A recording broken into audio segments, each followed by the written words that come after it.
Finally, Infrastructure Week.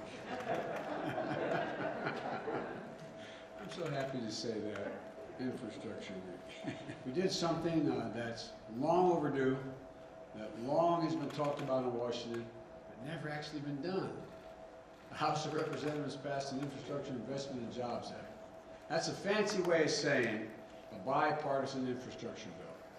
A once-in-a-generation investment that's going to create millions of jobs, modernize their infrastructure, our roads, our bridges, our broadband, a whole range of things. And it puts us on a path to win the economic competition of the 21st century that we face with China and other large countries and the rest of the world.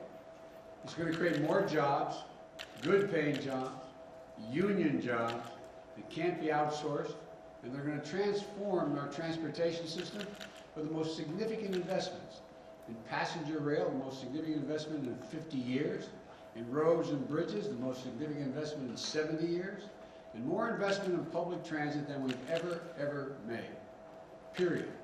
It's going to make it easier for companies to get goods to market more quickly and reduce supply chains, bottlenecks, and now and for decades to come.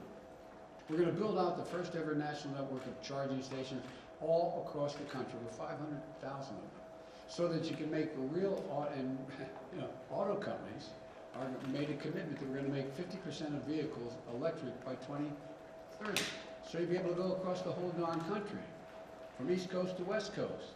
Just like you can stop at gas stations now, these charging stations will be available. We'll get America off the sidelines on manufacturing of solar panels, wind turbines, battery storage, energy and power for electric vehicles, from school buses to automobiles.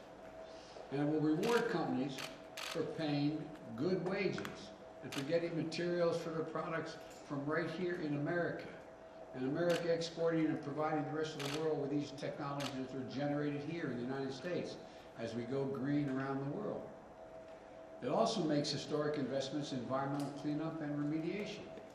It builds up our resilience against superstorms and droughts and wildfires, hurricanes.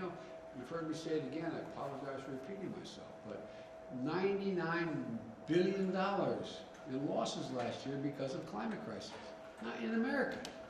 $99 billion it cost taxpayers in America. And for all of you at home who feel left behind and forgotten in an economy that's changing so rapidly, this bill is for you. The vast majority of the thousands of jobs that will be created don't require a college degree.